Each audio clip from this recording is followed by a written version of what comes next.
Okay, good evening. I'd like to call the Shenandoah County School Board work session for Wednesday, September 27, 2023 at 6 a.m. in the county boardroom to order. Do I have a motion to approve the agenda? I move to approve the agenda at 6 p.m. Okay, thank you, Mr. Gutschall. Do I hear a second? Second. Second by Mr. Keller. Discussion? All those in favor, say I aye. want to discuss. Oh, who's that? I wanted to discuss. Okay, I'm sorry. I heard discuss. Well, I appreciate you guys moving the work session to tonight from yes, that was extremely kind. And yeah, so thank you for doing that. Anything for you, Mr. Keller. I appreciate I understand what's happening tomorrow. And that's very important to you. I'll be okay, So, though.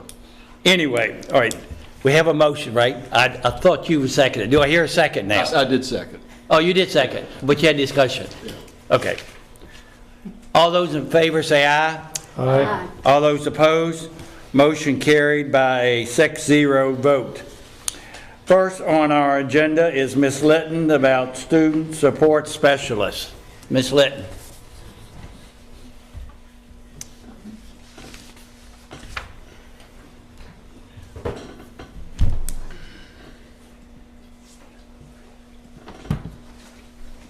Thank you, Chairman Helsley, members of the board, Dr. Shepard, and other school board members, school board office members. Okay, can everyone hear me all right? There we go. Thank you for this opportunity to bring you a review of our Student Support Specialist program. I want to share some information with you and some stories with you and give you a knowledge base of how important these positions are to our schools and to our school division.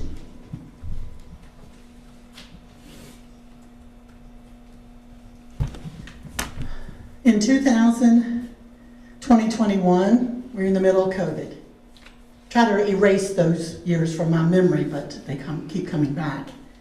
And what an impact they have made on our children, and our students, and our teachers, and our staff.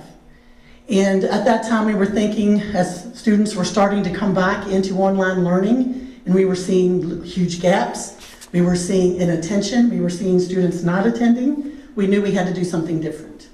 So for the 21-22 school year, we used CARES funding to hire 9 student support specialists. And these are our student support specialists in front of you, one at each school. We started the program, we really didn't know what it was going to look like because it has to grow with your school division and the needs of your school and your staff and your students. And so we built the program from the ground up. And we've been changing and tweaking as we go because needs continuously change. But we knew that we had some basis to go with. First of all, we wanted to look at the Shenandoah County Public School Belief Statement because we wanted to center all of our work around that. What do we believe in our school division? Well, we believe that all decisions are based on the best interest of our students, and every day our student support specialists work individually with students and their families. We wanted to have meaningful learning to occur only in the presence of meaningful relationships, but we wanted to take that a step further. Not only are we making meaningful relationships with our students, we're doing it with their parents and their families and their siblings. We want to measure success. The measures of success are unique and individualized for each learner. You're going to hear that a lot. It's individualized services that we are providing. We want continuous growth and improvement that is expected for everyone. We want to problem solve as an essential skill, and the student support specialists are problem solving continuously throughout the day as they come across many crises, little crises, trying to help the students and families. We want to have an atmosphere of respect, must exist. And one of our mantras for our student support specialists, and I say it over and over, we meet them where they are. You have to meet families where they are and then build up from that. And the bottom, I think, is crucial. The education of our children is an investment of time, labor, and resources in our future. We provide resources to help our children be successful. So based on the Shenandoah County Public School beliefs, we said, okay, we're going to write our mission. What is it that we want to accomplish? Well, through a culture of care and respect, the student support specialist will connect students and their families with services and resources that address or minimize personal challenges outside of the classroom. These are things that are happening to them outside of school that is a barrier to their success. And that could impede academic progress and achievement of educational goals. And we use this little triangle to kind of visualize, if you will, what happens every day in school. We have to make a connection with people in order for people to achieve. And that's teachers and students and staff. And we know that teachers, school counselors, building administrators, they all work very hard to meet the needs of the students. All students in the building, all the students. The student support specialist, and you can see lots of little arrows coming and going from the student support specialist section because they work very closely with the building administrators, but also with the court and community liaison as people are going to court. And they also work with the Community Services Board through the FACT process, which we'll talk a little bit more about in just a little bit. But they are connecting lots of pieces of the puzzle in order to understand where these students are coming from and what their needs are. And so I want to share with you, hopefully some of you may have seen this before. This is Maslow's hierarchy of needs. And we all know that the bottom level of this need is a physiological need. I have to know that I have food and water in a house, someplace to rest and warmth. For example, right now, if you didn't have lunch, your stomach is growling, and you probably don't really care what I'm saying right now because your stomach is taking over. So you have to meet the basic needs first before we can ever get to the achievement. The second level is safety. Is the student feel safe at home? Does the student feel safe in school? And then once they meet those needs, then it goes up. Then you can build some positive relationships because you don't have to think about it. You know where your food and water is coming from. And then self-esteem comes in, and then self-actualization. And that means that student, when that student gets to that level, they know that they can succeed. They know they can do the work. They know they can be successful. But if the other things aren't there, it's a less chance they're going to be successful. Ms. Litton, Yes. going back, that first about warmth and whatever, how many of our students are homeless? Approximately. Right now we have, because I'm also the homeless liaison for the school division, and so right now we have 34 students who are classified as homeless. There may be more because you have to agree to be classified that. But right now we have 34. So the last time I asked that question, it was what, 19 last year? At the Something in beginning. that At the range. beginning. We average around 70 students who declare themselves homeless every year for whatever situation, be it, they're kicked out of the housing because they can't pay. Maybe the house burns down. So they go to agencies in the county And that get- provide yes. housing. That's correct. Thank you. And we refer those out. And the majority of our homeless population is living with a family member or friend. I mean, they're in a home. It's not like they're living in their car or living in a cardboard box, like we visualize when we think of homeless, but they're living with a family member. Okay. Thank you. One of the things we wanted to make sure when we grew the program was that we wanted everyone to understand they're not counselors. They're not trained as school counselors. They don't do the same kinds of work as school counselors. So I just want to give you a quick preview over the difference there. A school counselor is a certified licensed educator. So they're education-based. They work with all the students in the school. They do academic and career planning. At the elementary level, they'll go in and do lessons on friendship and how to be a good friend and those kinds of things. They do provide some short-term counseling for students, but if it's an intense situation, they're going to refer that out for long-term counseling. They collaborate with families, teachers, administrators in the community. They participate in all the school-based student support meetings regarding attendance and discipline and academic success. They attend IEP and 504 meetings when asked to.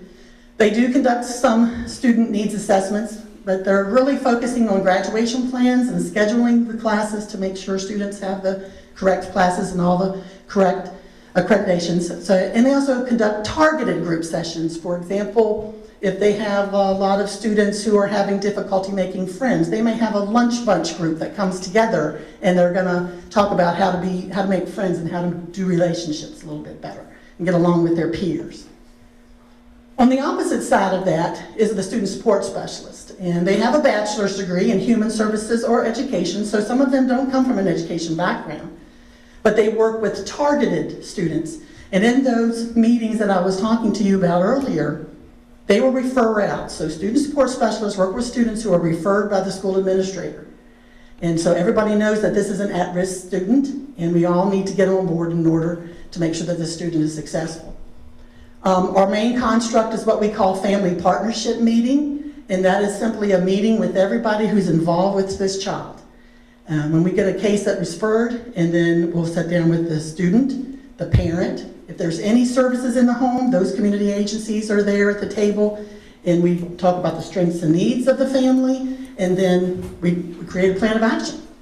And we continue to review that plan until everyone is satisfied that they're making progress. They connect students and families to needed services. They act as a resource to students during the day. So, and we'll talk a little bit about what their day looks like in a little bit. They conduct home visits, and we know that this is crucial to get into the home and see, number one, the living conditions. What are the obvious needs that we have? Are we talking bottom basic needs here, or are we talking just services?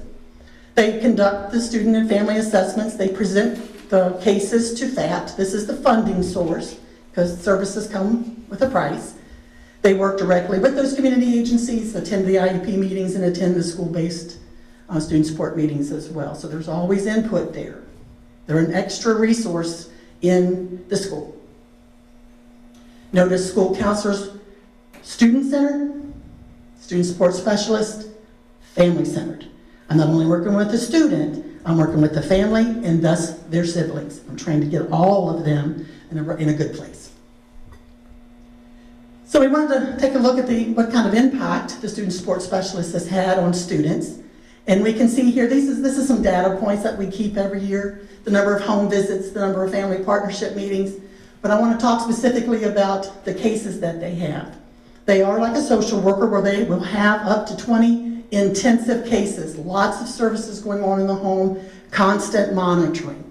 But they also, during the day, have these little miscellaneous cases. And when I say little, I'm belittling it, because I have student support specialists who see up to 50 kids, other students that they're pulling in, doing a check-in, check-out, monitoring their grades, monitoring their attendance, touching base with them if things aren't going well, giving them the extra support they need so that they can be academically successful.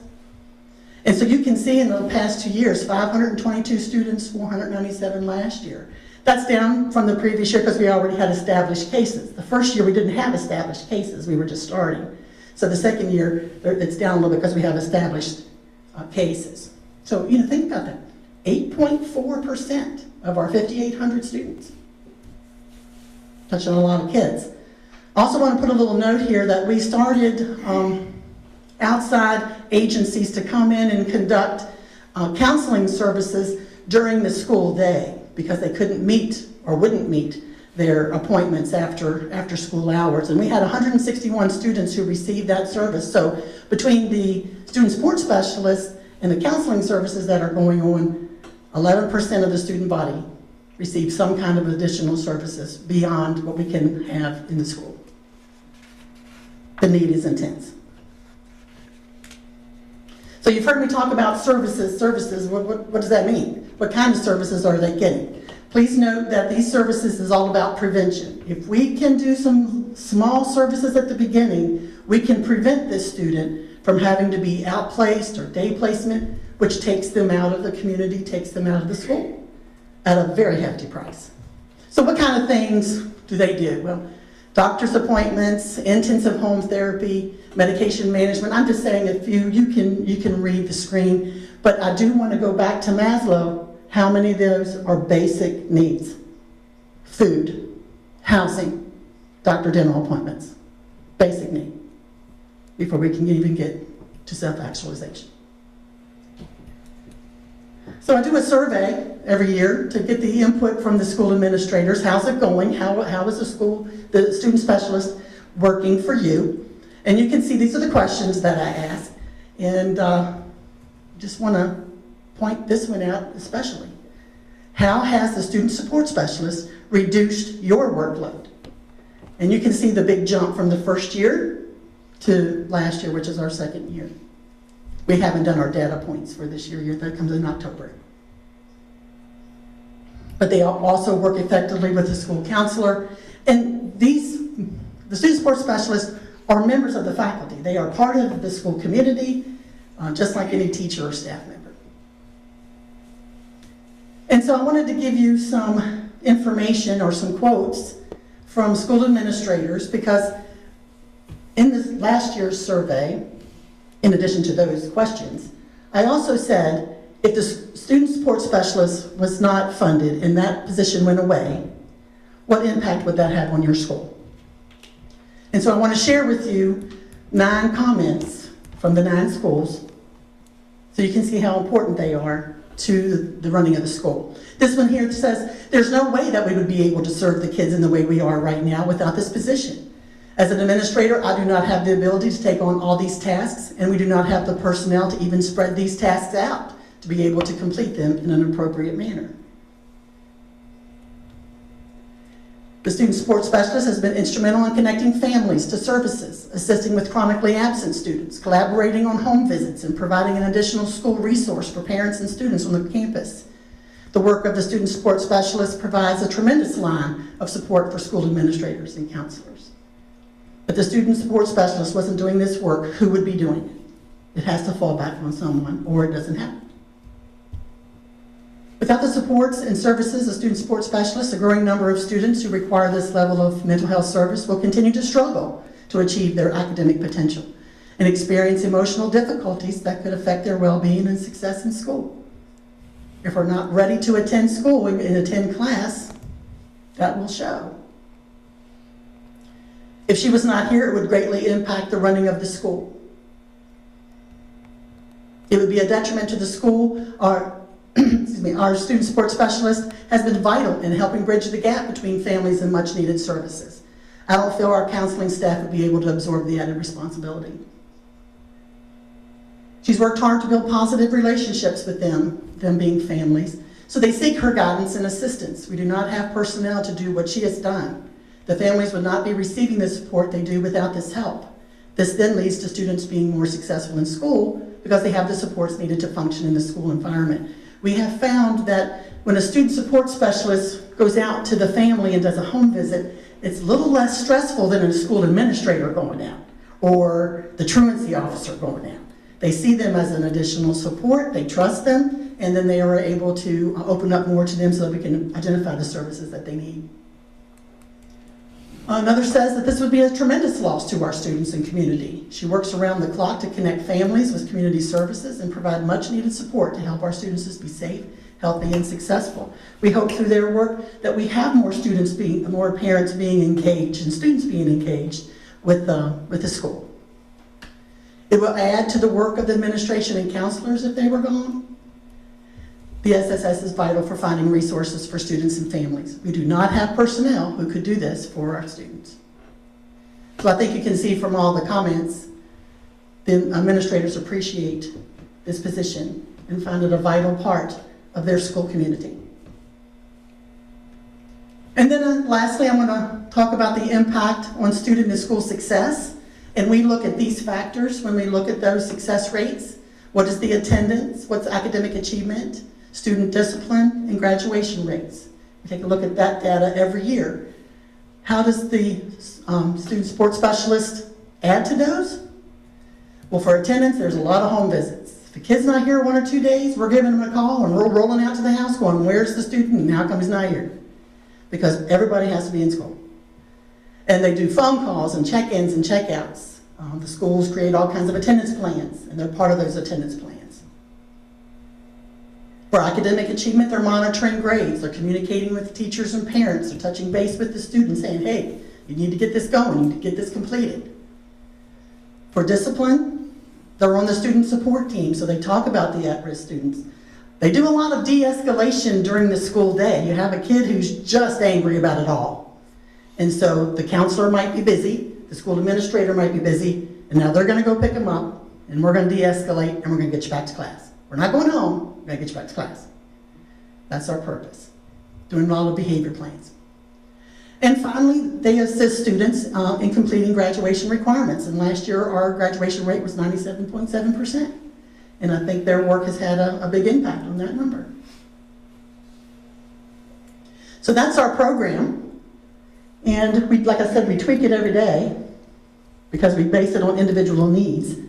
So I wanted to share some stories with you, but I thought you'd get tired of listening to me at this point. So I wanted to bring up some student support specialists. We have Dorothy Harriman with us and Lindsay Malk, and they're going to come forward and share some success stories. I'm going to share 4 stories with you.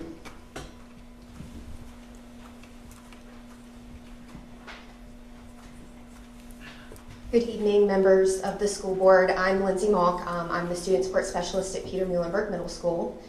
Today we have several opportunities of collaboration and joining with parents in the community that we would like to share. So the first success story that I want to highlight is actually one of my cases. I began working with this student shortly after a close friend of his died under tragic circumstances. His well-being greatly declined due to this tragedy, which also started to affect his schooling, grades, and attendance. At the time, I was able to connect the student to group and individual counseling. However, more intensive services were ultimately needed. Every morning was a challenge for his parents to get him to school, refusals which resulted in him staying home due to the parents working full-time jobs. He has 2 younger brothers who started to mirror his behaviors at home and in the school. All 3 children were becoming physically aggressive towards each other at home, which was more than typical sibling banter. He's a very capable student who is failing almost all of his classes due to his attendance. He also started to self-harm due to being unable to appropriately utilize his coping strategies. Due to the attendance concerns, the student completed diversion with the court service unit, but we were able to prevent the student going to court before the judge with the community-based services that were put in place. I was able to put mentoring, equine therapy, and medication management in place for the student. Although a slow start, the student connected with the mentor and equine specialist and checked in with myself regularly at school. He started to improve his attendance, which therefore caused his grades to improve as well. This school year, his attendance has drastically improved and his grades reflect his capabilities. He's able to advocate for himself in class and in meetings compared to before when he barely spoke. He has stepped out of his comfort zone and has found an interest in performing arts where he will be applying his newfound confidence. His younger brothers have perfect attendance this school year, and the parents report their behaviors in the home improving as well. At the last family partnership meeting, the family vocalized not knowing where they would be today had they not had access to the student support specialist for help and support. I don't know if you want to give me a mic, but okay. Hi, I'm Dorothy Harriman. I am the student support specialist at Sandy Hook Elementary School, which is at the northern campus. And I appreciate you all letting us come and talk about our jobs because we really do enjoy what we do. And we do like meeting our families where they're at. That's really what matters. But we were asked to give some stories, so I wrote mine down because I sometimes can babble. So, first of all, I began working with a single parent of 2 children. Her kids were in 1st grade and 2nd grade, and that was in August of 2022. One child was special education, the other child was developing some behaviors in the school that weren't really healthy. There were concerns from staff, their peers, and the school bus about odors of smoke and urine in their clothing and all their articles that they were bringing on the bus. They weren't coming to school on time. They weren't able to focus in the classroom. They were very disruptive. The eldest one was also had a few ISS and OSS, out of school suspensions. I think he had 2, and he was in ALC a lot. He was a frequent flyer. My first introduction to them was to go to see why aren't they at home? I mean, why aren't they at school? Why are they at home? So when I went to meet the mom, I found out a lot of things. She had a family history of domestic violence. She and both the biological father had special education needs as when they were younger. And then also she was fearful of removal by DSS because they had been to her home because of the appearance and some outside reports. And she didn't feel like she could talk to the teachers. Her actual words to me was, and I wrote this down because I forget things all the time, they know more than me, and I don't want to ask them for help. So we're working with parents who sometimes are fearful of the school. So I felt really good that I was able to get out into the home and talk to them. So I, linked her conversation and promoted her, you have parental rights. You need to be involved in your kids' education. You need to be involved in this. So that took about 2 months of a couple home visits and her coming to visit me. And so I'm just going to click forward to today. So right now, a year later, both kids are now getting special education services because both children had diagnoses that validated additional accommodations. Social services are not involved. They have closed their case over a year ago. Mother has moved to a newer and cleaner home, and she lives by herself with her 2 kids, so she doesn't have other family members around.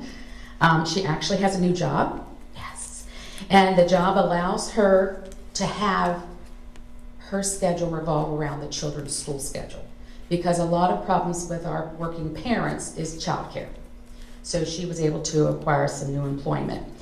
She's receptive to teachers' input. She's even volunteered in the classroom this year. She's going on some field trips. We only had 1. And I'm currently teaching a Love and Logic parenting class at Sandy Hook Elementary, and she is participating in that. And both kids come to school. They're clean. They don't smell like smoke. They don't smell like urine. We had to get rid of a few cats. Sorry about that for animal lovers, but we had to get rid of a few. But they all found good homes. The behaviors in the school, I'm not going to say they're gone, but they're manageable. The teachers are able to keep them in the classroom.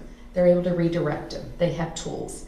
Mom is also helping at our Giving Day, which we're having next Saturday. You're welcome to come. I always advertise too. For families in Sandy Hook, Signal Knob, and Strasburg High School. I just wanted to give an example of once giving parents some tools and some basic help and belief and show that they have value.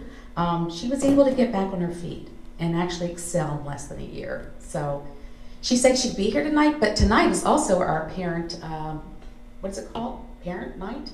Parent night. So she's there instead tonight. So next. Our next story is from one of our fellow student support specialists at Mountain View High School. So a student was actively suicidal. She was referred to one of our student support specialists. The student had experienced tremendous trauma and refused to plan for her future because she felt she wouldn't be around to see it. This student support specialist referred her to the local hospital for an evaluation and recommendations to assure her safety. Some of the behaviors that were seen in the school included the student being unable to focus in class, not making friends, and she could not relate to her family due to the trauma. The student support specialist referred her to trauma-focused and equine therapy and medication management. The student support specialist met with this student weekly to assure her safety and well-being. Contact with parents was ongoing to assure continuity of care. As a success, the student is now a graduating junior. She has started her own small business and is planning for her young adult life.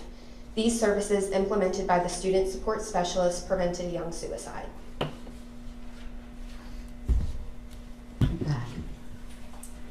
So this is a different family. This is actually it took 2 student support specialists to work with this family because 4 children were split between 2 schools on the northern campus. But I'm going to share her and my story. So this is how I met this gentleman, a single parent, 4 children, newly widowed, unemployed, financially unstable, and having children who were reacting and acting out grief is when I first met him. Engaging and addressing the basic needs of this family was priority. We addressed food, clothing, housing, income, and safety, and also have established a working relationship with this parent.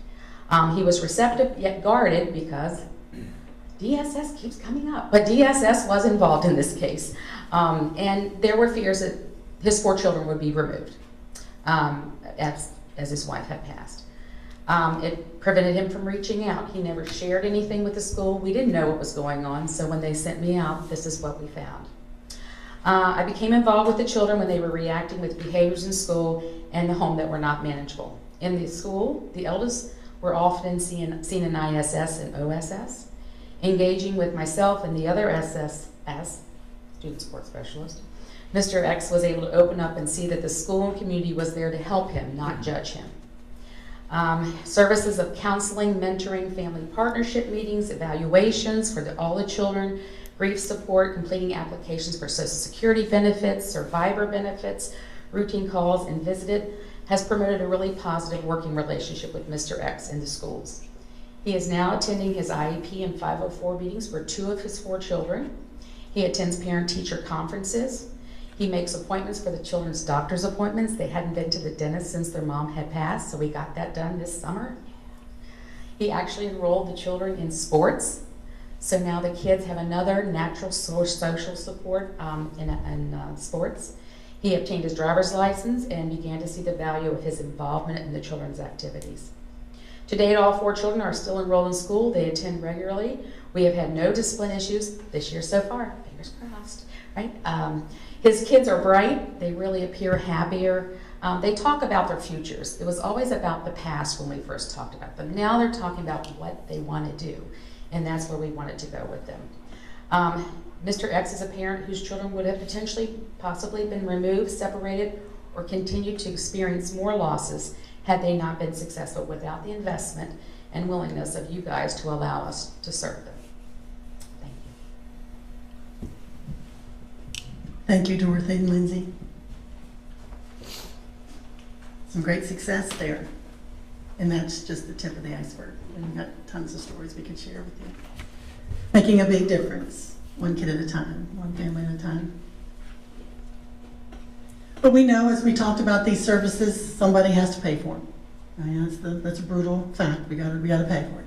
So who pays for it? Well, if the parents have private insurance, that gets billed. We try to get parents that get Medicaid if they're eligible, so that will help. And our Community Services Board, through the FAPT committee, does budgets and identifies the funding source for us. We always want to, I go back to prevention, because we want to put little pieces of the puzzle out there with the family to prevent them from being taken away by DSS, or even worse, if they're in a day placement or residential placement, that will take the student out of the home, could possibly take them out of the community, and may even take them out of state. So we want to try to keep families together and putting in some prevention services first. We also know that if we refer out to our community agencies, it's a 3-month wait time before they'll be seen. Well, things are still going to happen in 3 months. So if we can get these little prevention things happening while we're waiting, then maybe we can not have to stay so long in the other pieces. Because all of that comes at a hefty price. I'm just going to give you, and these are true facts here, true numbers. We have a student who's in a residential stay, and it's costing us $74,000 for 3 months for him to be there. Whereas I could do 3 months of mentoring service for $1,300. And how much more can I do, and how many more services can I provide if I took that $74,000 and put it in prevention? So someone has to pay, but I think it's worth the money and the impact that it has on the student and the school and the community.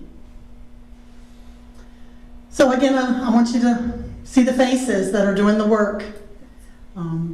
They're touching lives one kid at a time and making a difference so that students will stay in school, come to school, do their work, be academically successful, and eventually walk across the stage and get the diploma. Because that's what we're all about. Questions?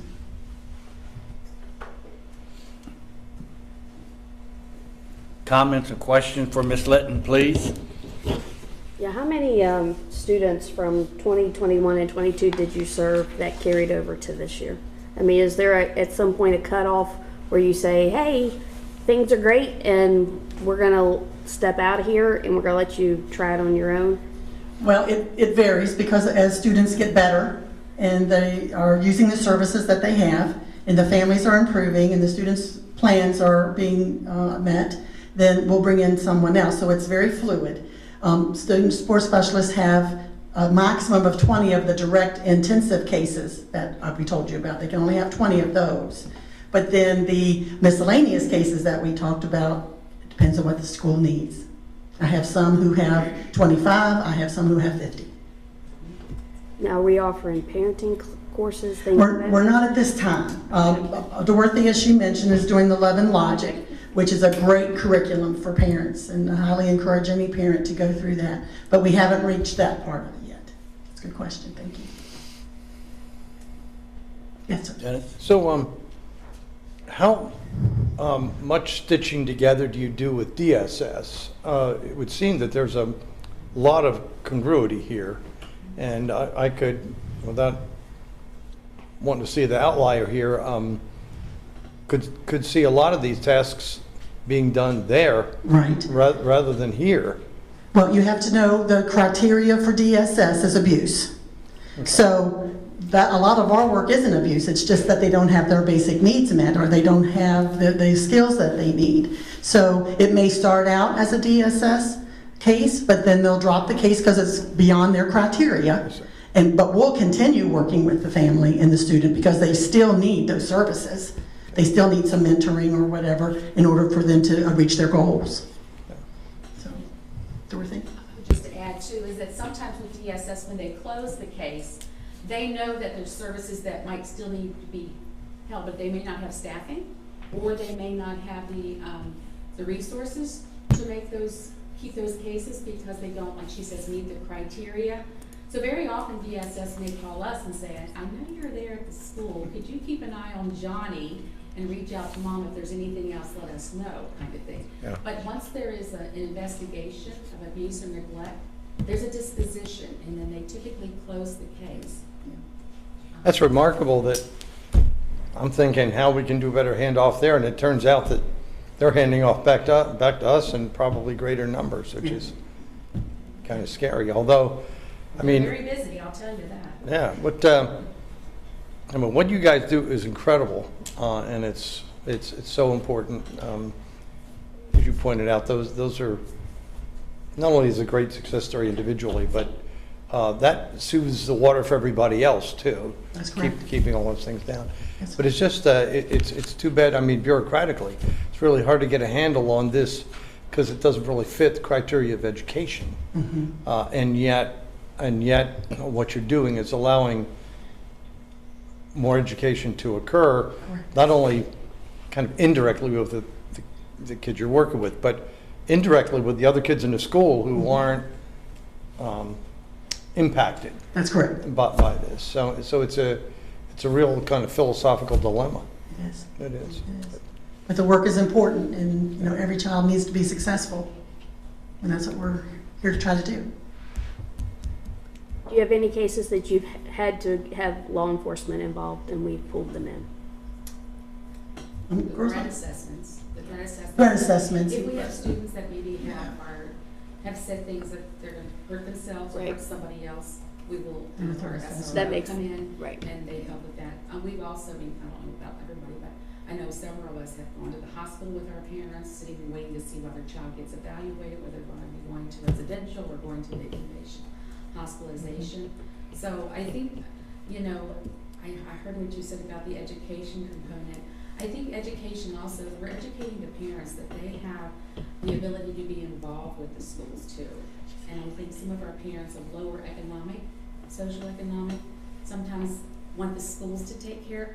Oh, I never thought I had to have this. They want the schools to take care of things, but really, we really want the parents to be involved. We want the parents to take the lead with their children's education too.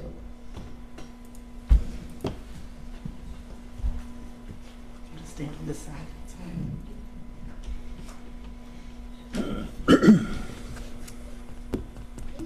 Well, thank you all. We Anything appreciate else? your time. Thank you, Ms. Litton. Thank you for all you guys do. And Lindsay, now I'll remember who you are. Every time I see you, I say, I know you from somewhere. Now I know who you are and what you do. So. Thank you all for that. Thank you. Okay, proceeding 2.2 on our agenda, draft of proposed library material selection policy. Dr. Heingardner. Yes, as you can see on the agenda, those policies from the last board meeting you requested to be at this work session, so they're there for your all's discussion. So that haven't had any changes. So if we're, Dennis? I assume that we're not going to be engaged in debate tonight, although we can have discussion.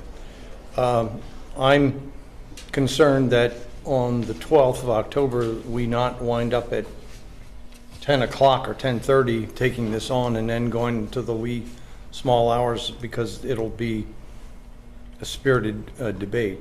So I'm not sure whether we should get some of this done now or not. But I do believe that one thing we should do tonight is take a look at any perceived changes in this going into the action agenda for next month.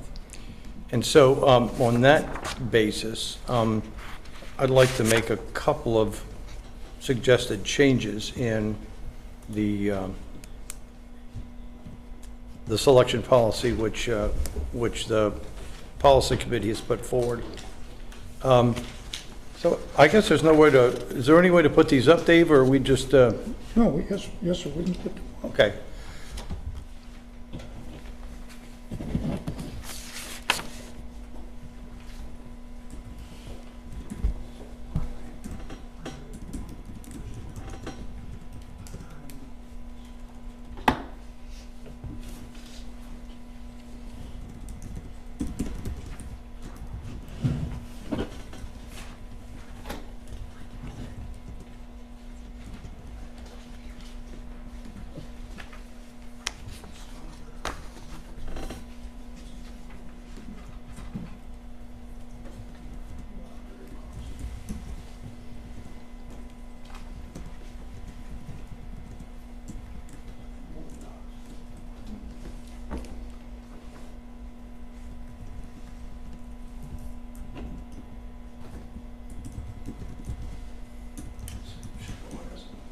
Do you want me to make some hard copies? What is the time drive? Do you want me to? Can't put it up from where it is. We can all look on our own computers, and I printed it out. Or we can just search, Okay. just go to Board Docs on Google. Well, wait a minute, I can send him a PDF, but I'll pull up. Let's do that. You should be able to click on your computers if you have a computer to bring it up. I thought he could pull it up from back there. I'll tell you what, while you're doing that, there are probably two areas that I specifically want to point out. So while they're getting that technically loaded up, let me talk about one that isn't in. But there have been comments made that this policy, if it's going to be effective, should have timelines in it. My feeling is that a policy like this, the timelines and the phasing of it should be left to superintendent, to the senior staff, and to the school system itself. In other words, when time for buys for the books come, librarians know what time frame that is, the school calendar, what other things are happening in the school, so forth. So rather than include what would be artificially, from our point of view, a timeline, I'm of the opinion that we don't need to insert a timeline. That this is something that, if it's passed, that the superintendent and the staff could work out. And that's what I think is an operational issue rather than a policy issue.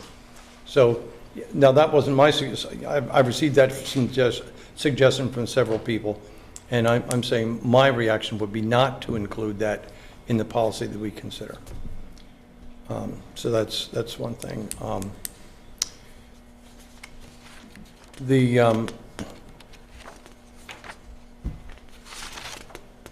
And I'll mention the second one before it comes up as well. There is a section on weeding, the periodic removal of library materials. for various reasons. And there's only, I think, in the proposal, two fairly short paragraphs about this. It's not very comprehensive, but it wasn't meant to be. It was meant to be, I won't say a placeholder, but kind of just a basic concept of what weeding is, so that it would provide the operational, policy guidelines for how operationally weeding would be done. I think it's okay as a kind of an overview of what weeding is, even though it doesn't mention necessarily how things will be done. I think, once again, that could be done operationally within the staff and the staff with the librarians. So if anybody wanted to take that out, I would be amenable to that, or if you think it's a good placeholder for at least putting weeding in there as a concept and leaving it there for guidance, I'm agnostic on that. I see Dave has already got the paragraphs up for weeding. So again, we don't have to consider this tonight, but I'm just saying, if those on the school board want to consider what we do with the weeding thing, whether it stays there as kind of a general overview, a policy overview, or whether it goes away until or unless we do something more specific, it just becomes something that that operationally the librarians and the central staff would work out under the general rubric of this policy. The one thing I would like to change, or and since I helped craft a lot of this, had to do with the professional review tools. It's been pointed out to me. I don't know, Dave, if we can we get that up there? It's on the second page.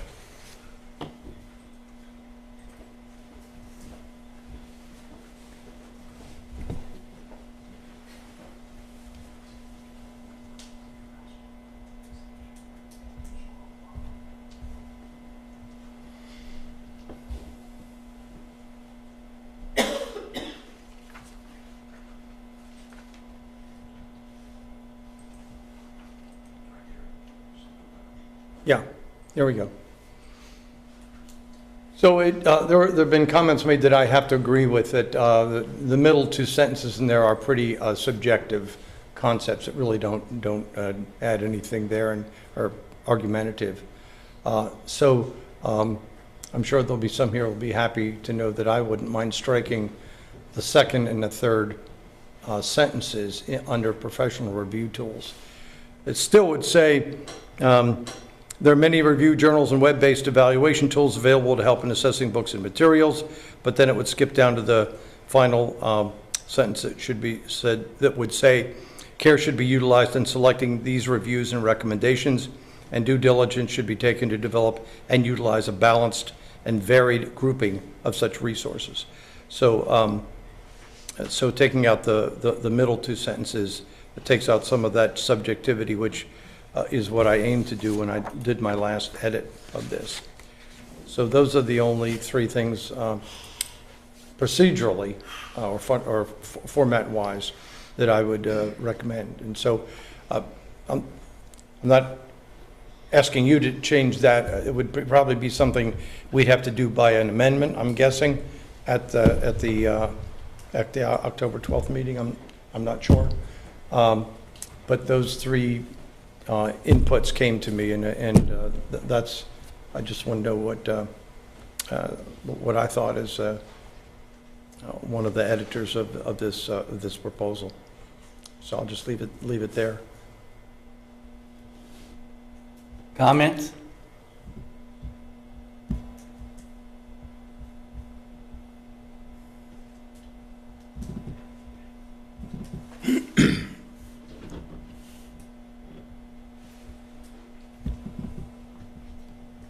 So, and one final thing, Mr. Chair. I do hope that when we have this, so if we're not going to be debating this tonight, and I'm not for a moment suggesting we should, I hope that we can have a schedule that allows us to give it its due attention, and because it could be a long evening. I think we are going to talk about it more tonight. Okay. I think Andrew had some ideas. I have some ideas. I'm still of the opinion that this policy as is not needed because we have a robust challenge policy now. I worry that if you have a challenge to books that we don't even have yet, it doesn't give people the opportunity to review the books unless they purchase them themselves. The other sticking point, you know, if we do decide that we have to have a policy, if that's what everybody wants, my second issue is with the politically appointed committee. I don't agree with a board appointed committee for review. Would your suggestion be a superintendent appointed committee? Again, I don't think I need this policy. We need this policy, but if we have to have a policy, we have to have a committee. I think it should be more of a parent committee appointed by the schools. You know, if it's a review of an elementary book, then a parent from each of the elementary schools and a librarian and a principal's designee, something like that, so that it's true stakeholders, parents involved in making the decision. But again, So you're considering each school have their own committee that looks at the purchases beforehand?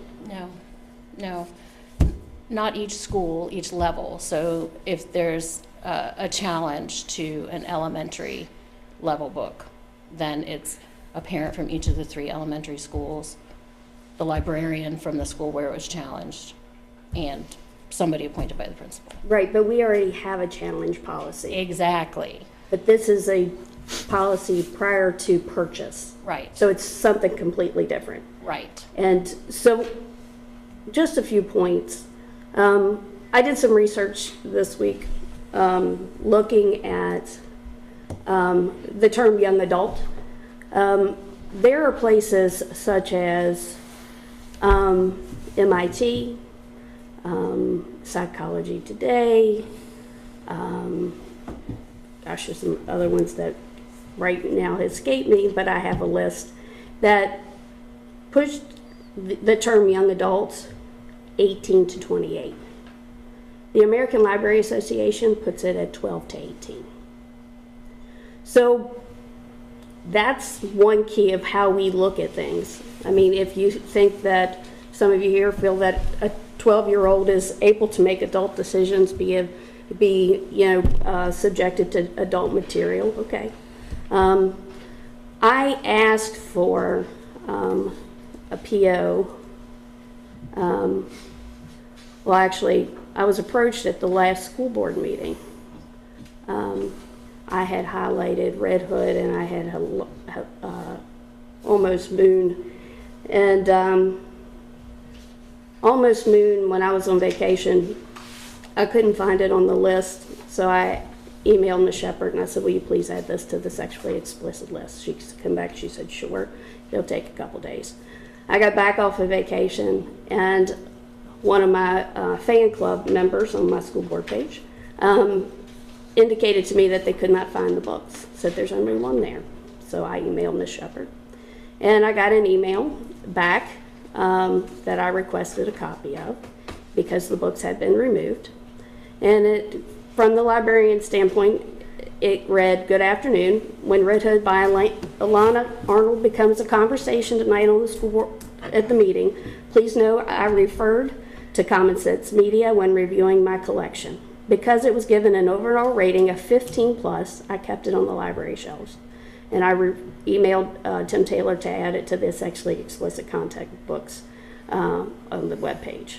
Since reading Book Looks reviews posted on Mrs. Ritz's school board page, I weeded Almost Moon by Alice Sebold from our collection. This fiction book was published 16 years ago, and it was in our collection before I became the librarian. It was just brought to my attention, and I was unaware it was a controversial book. I could not find any challenges to this title. The entire Games of Thrones series has been pulled from the shelves. This was a popular adult crossover series a few years ago, but because the books haven't been officially challenged, I don't know if they should be weeded or added to the sexually explicit list. Honestly, I don't know what I'm supposed to do when Ms. Ritz posts the specific titles.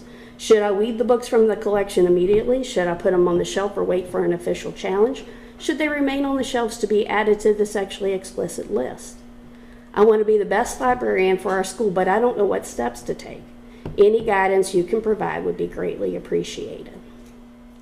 So I asked again for, I forget which one it was the other day. And I got a list, a PO, that had a bunch of books on it. That showed up today for Red Hood and Almost Moon. And it came from a writers guild that we collect books from, or we subscribe to books. We get a package of books. The PO was just, young adult this or what crossover that.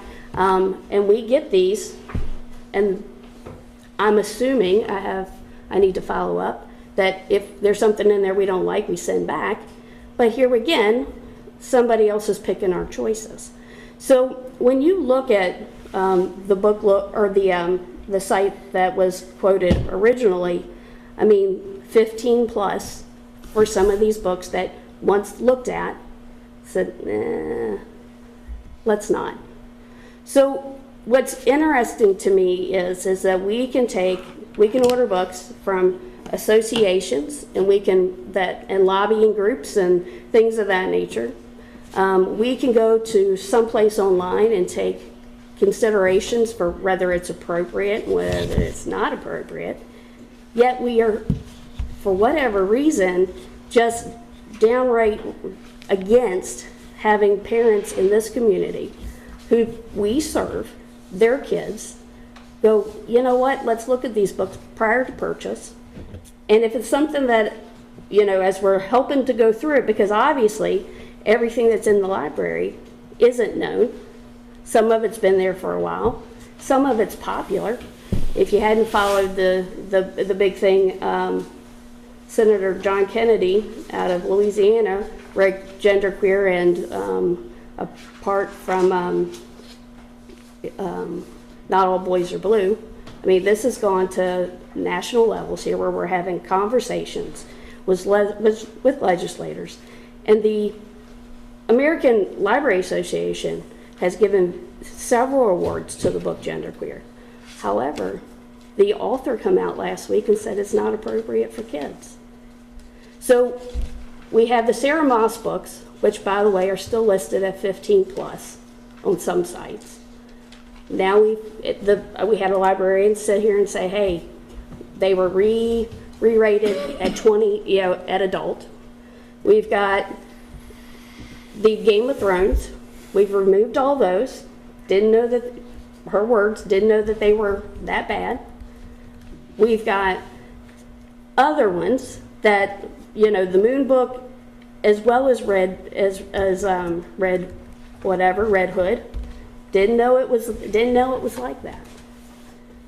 I don't know what to do.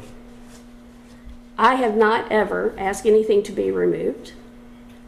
They have been removed. Not a word said about being removed. You didn't get an email, I didn't get an email. So what it looks like is when I hear someone who works for us goes, well, we've been accused of manipulation, I go, well, wait a minute here. Then I get accused of fabrication. So the thing is it seems like there is some struggle on what needs to be done. What, in my view, is for the last year and a half, I've been hearing, hey, we're professionals. We have a master's degree plus 30 hours of education to make these choices. Yet, when I bring them to light, we remove them. Why? If you're making choices for what goes into our libraries, you should be able to defend those choices. You should be able to say, well, this has this kind of value. This is why what we talked about with a policy about challenging it. So we're ordering from somebody that's just sending us a bunch like BarkBox and Stitch Fix and all these other things, and we're going, yeah, this is great. We're letting somebody else pick our stuff. So I don't see that this policy isn't needed. We're spending taxpayer funded. Parents should be able to look at that. I mean, when we did our POs last month, at the beginning of the month, there was a $6,000 purchase for books. Yep. $6,000 in one shot. Yep. The PO I got today was for $4,000. Adds up. It's the beginning of the year. Yeah, so all of the books that you've mentioned were already on our shelves. So having an ordering policy doesn't address those books. But the challenge policy does, and we have the challenge policy in place. I think Andrew said this at a previous meeting, I think that principals and librarians are especially sensitive to what may be in our libraries now, that maybe they weren't aware of before, but now, because of all the conversations for months and months, they are going to be super cautious. So, and I have never said that parents do not have a role in this. Parents absolutely do. And if we decide we need to have a committee, an ordering committee, it needs to be mostly made up of parents and not random community members. That's my point. Parents need to have a say in it. I'm not opposed to parents having a say in that. Stakeholders, we have at this board, struggled with what that definition is. Everybody pays taxes. Right. Parents, we have grandparents raising kids. They count as parents.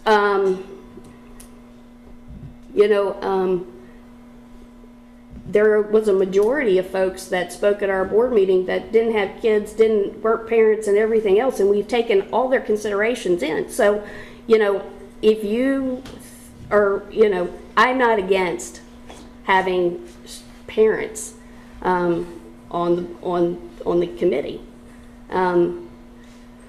But, and you're correct, I'm sure that we've got a bunch of librarians, and I will say this, not all librarians agree that we shouldn't have a policy.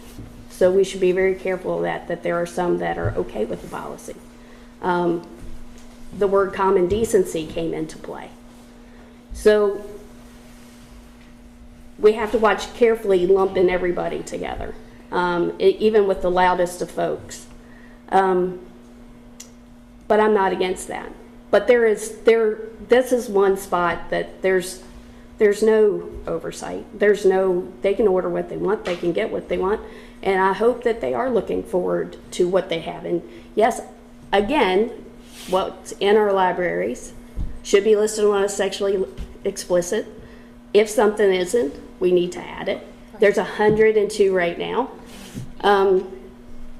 But there's a lot of spots to get reviews and things of that nature. It's a big task to look at $6,000 worth of books and go, okay, I think most of these are okay. Is there anything because the American Library Association pretty much thinks anything goes. And that's what we take into consideration a whole lot of times. That's, the other places. I've given them booklooks.org, which is a bunch of parents. It's not affiliated with any lobbying group. They're not, raising money for anything other than they took this task up 2 years ago, started a group where they're reading in entirety of books and giving them a rating, showing where this is and where that's at. It's not affiliated with Moms for Liberty? No, It's not. no, no, That's surprising. no. No. It's interesting that Moms of Liberty keep coming up. You know, it's listed by the Southern Poverty Law Group, who targets anybody that doesn't agree with them. You know, we got Black Lives Matter burning black businesses in downtown Minneapolis, and they're not on the list. So, but these are moms who have pushed this up. But no, Book Looks is not affiliated with anybody. Good job. I wouldn't necessarily say it's a bad site if it was. I mean, the American Library Association is run by an open Marxist. That doesn't seem to bother anybody. So when I hear Moms of Liberty or whatever, you know, I just kind of roll, that kind of rhetoric just rolls right out of my head as invalid. So, you know, if you don't want the policy, then vote against it. Well, I think, but I am interested in a compromise, because if the school system wants a policy, if the majority of the board wants a policy, then can we get a better policy? Can we come up with something that is a compromise? This is a very long document. Again, I think the first 2.5 pages are not policy. It starts about on the 3rd page, but honestly, I would like to see something more in line with the suggestions that the librarians made. The books they want to order monthly, put up for parent review, can be challenged, and if they're challenged, then they go through the challenge process. Much more simple than this. Respectfully. Dennis? Okay, so we've opened up the debate, and I'm going to pass around a sheet of paper that captures some of the ideas I tried to get this afternoon, so we're in that mode. I'll be very crisp going through this. I'll pass those down to the superintendent, assistant superintendent, please. There's 2 there. All right. And there's some misspellings and some format problems here, but yeah. Dave get one? Okay, so I've heard quite a bit said the last couple of meetings about how insufficient in policy and so forth. So what I want to do is have my chance to talk about what this policy is all about, and I'll try to be succinct and crisp. So bear with me. First of all, many people said there's adequate policy. There is no policy. There's no policy. The 2BD. School libraries says that books and materials sufficient to meet research, inquiry, and reading requirements of the instructional program and general student interest. Therefore, my number 1 policy merely requires that materials are sufficient to meet general student interest. If you think that's a sufficient policy, I disagree. We need more than that in this day and age. We don't even have an idea of how to identify what general student interest is. I know one thing it's not everything that everybody in that school wants, no matter who that student is, saying, I'm interested in aerodynamics, I'm interested in pornography, I'm interested in whatever. You know, it is not our job in the public sector, in the public school system, to be providing every desire everybody wants, every book. It's ludicrous. And if we say that we're banning books to keep people from doing it, if you let somebody get away with that, I mean, that's either propaganda or stupidity. So we have to determine what determines the general interests of the students, what are its boundaries and criteria. That's what policy is all about. Number 2, library science does not provide a definitive body of knowledge for selection oversight. They can call it library science. Back in the day when I was getting my degree, it was social science. It's not social sciences anymore. It's social studies. Okay? The library selection is not a science. It's based on a bunch of appreciations. It's interdisciplinary. It's valuable. It's really good that it balances a lot of things against each other, but it ain't science. And it requires interdisciplinary studies in dealing with classification, with data use, Here's one we have, our libraries are deficient in, folks. Preserving knowledge. We don't have much in our libraries in the way of classic books, in terms of books that are scientific in orientation. What we tend to do is we tend to go for what's popular and what's trending. Okay, that is not raising expectations, that's lowering expectations. I mean, one of our members talked about the fact that kids like to read this stuff, so it'll get them to read. Yeah, you know what? If we have to rely on prurient interests to get kids to read, we're not reaching for the stars, reaching into the gutter. Is that really what we want to do, to get kids to read? Our librarians, number 3, require oversight, and they deserve it. They deserve clear policy guidelines. I wrote and followed policy most of my military life. I was glad I had clear policy because it told me what my boundaries were and what I could do.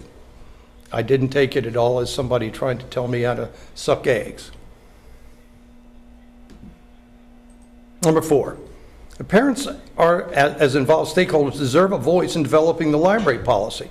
They're not an absolute, they don't have an absolute right, but they do have a critical role. And I'm fine with making it parents or surrogate parents. That's fine. Have to be careful with this a little bit, and maybe it's nuanced, because just because somebody has a senior this year, doesn't mean that they're the only one that can do this. But I'm certainly fine with those with parents being part of this group. I do not think that it should come from the schools. Once again, we double back and we give the school the authority, and we're taking the authority away from the parents. What better way for those parents to be chosen than from the elected officials who the public elects? It's what we call democracy. I'm worried that if we deny our parents that right, that they may decide that if we can't keep decent books in a library, or we can't keep garbage out, then maybe this isn't the school system for them. I've heard several people say, people are going to leave if we get tough with the librarians by creating a policy. I think we're in much greater danger of losing parents if we say, we're not too concerned about the stuff until it gets in there, and then if it gets challenged and Susie Q finds it and it's kind of raunchy, we want to get rid of it, we can get rid of it then. That's not very efficient. It's not a very good way in doing business.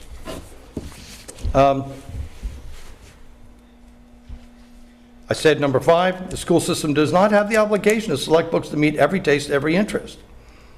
The word selection does not imply banning, but a necessary winnowing of an infinite number of books using a clear and cogent selection process. That's all this policy aims at. The school system stands as a governmental arm which transmits cultural norms to its students and future citizens. School libraries, for that fact, and the fact that they deal with minor children, needs to be attentive to holding to more stringent standards. The fact is this: when you send your kid to a school, into that library, the kid in that library, the parent, assumes that what they find there is going to be wholesome because the school condones it, the school's selected it. And if that's not the case, then a parent may just decide, you know what, if they don't really care that much about it, I guess we need to go elsewhere for education. None of us in this room want to see that happen. The last bullet there is that the books in the library can carry the unofficial imprimatur of the school system. So if that book is still there, it says something about who we are. You may not like that, but that's the case. 7, the review sources. I think Brandy's onto something here, that the resources themselves are subjective, they're often political, and we need to do something about it. We can say that we'll rely on these, but they're just not reliable. Especially with the email you got back today from Jessica, which is a really interesting concept, but I've heard it before. I guess it never really registered with me. We allow our librarians to buy books in slugs, and they don't even know what it is. So the Junior Guild writes back and says, here's your 200 books, and here's another 50. These are the ones that are selling. These are the ones the kids like. And we take them in, and we put them in the library. So it didn't even get on anybody's list They just got funneled into us, and we're doing a little happy dance because of extra books at no cost, but they haven't been selected by anybody. And suddenly, I think that's part of the reason why we can't, inventory, because we don't necessarily know what we're going to get, much less, what we're going to do with it if we don't know what to do with it. The current weeding and selection criteria, as I've been reading the last couple of months, is inconsistent and arbitrary. And so how to get rid of these books seems to be kind of up the subjective ideas of the individual librarians.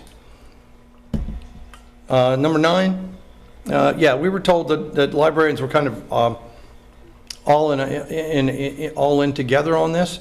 I don't know if you've ever seen that, but that's an old British concept, two of a trade never agree. Because I've heard feedback from several librarians indicating that there is not unanimity on this issue. And look, we're putting them in a tough position, like taking sides here. But the point is, some of those guys are concerned about the decency issue too. Transparency. Are we really, really afraid to let parents in a group see the books that are being ordered and have some sort of say into whether they think they're appropriate? They don't have veto power. They're not making up the list in this proposal.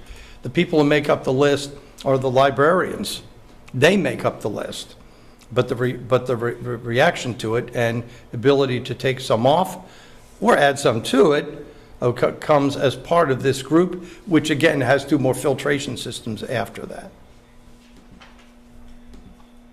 Our current system, as I've seen it, ignores a key concept of library science, which is to preserve knowledge. The first school that we visited in our tour, I asked where the classic books are. They said they're in the back room. The classic books. You want to get Moby Dick? Hey, I want Moby Dick. Sorry, that's a classic book. That's in the back room. I mean, where we come from, guys? I mean, we need some of the classic books and some of the stuff, and we need librarians to encourage people to read those classics. I mean, haven't you ever? I mean, when you read about Ivanhoe and you read some of the stuff about history and science and nature and get the kids going on that stuff instead of the angst, that we kind of want to beat them over the head with every day. No wonder they're wound up in themselves. We don't give them any higher things to aspire to or to find out about. The current system tends to inconsistency. In the tour, I noticed lots of different kind of shelving strategies and different concentrations of books.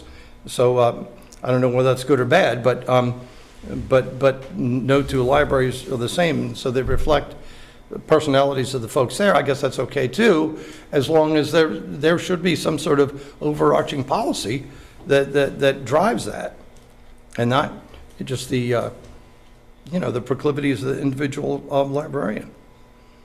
We do, number 13, we talk about raising the expectations of our kids. How do we do that? By having Gothic novels, that are glorified comic books, which is what make up a lot of what they read.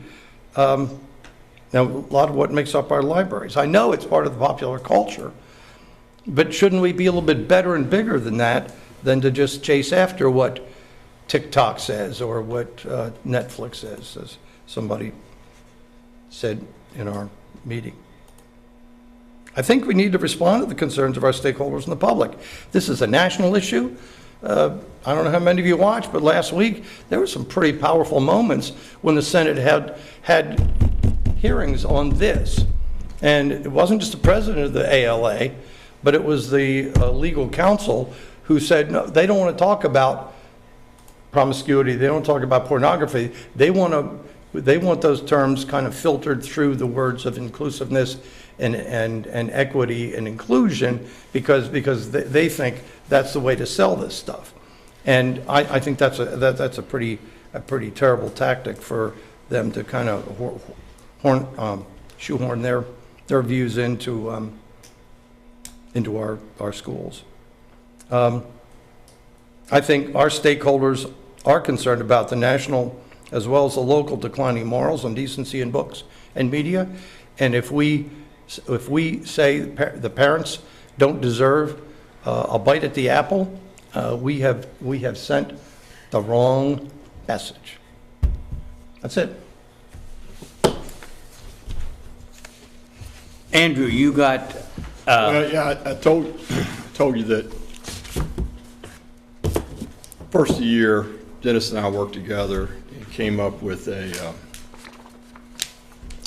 policy to challenge books that we passed, I think February, maybe March. And so I kind of continued that with this. Dennis, can you keep passing, please? Oh, I'm sorry, I didn't have it. It somewhat dovetails into that. I'm not going to read the whole thing to you. It outlines purpose and the guidance for selection of library materials, which I think is very similar to the policy Dennis was talking about. The difference would be in number 3, the selection and acquisition process.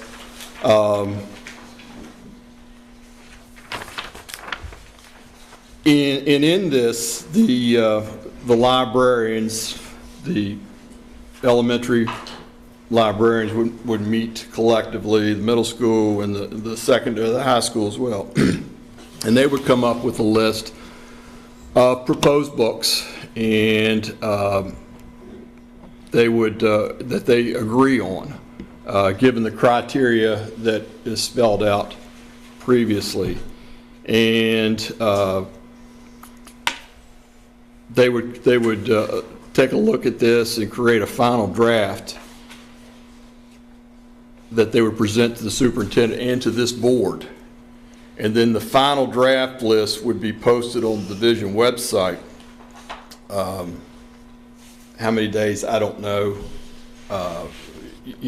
Preferably for 30, if that could be done. And during this time, any stakeholder, any parent could challenge a book that's on that list.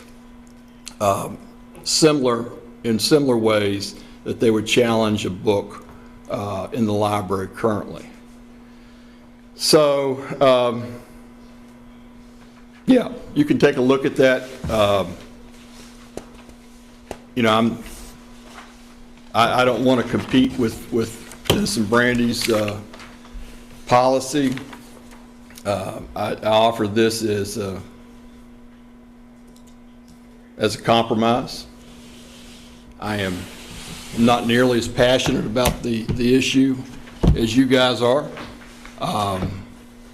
But same token, I do think that it is it's important that our libraries are appropriate for our kids.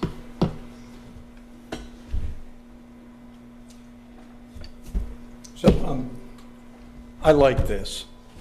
The problem is that when we post something and say it's open to stakeholders,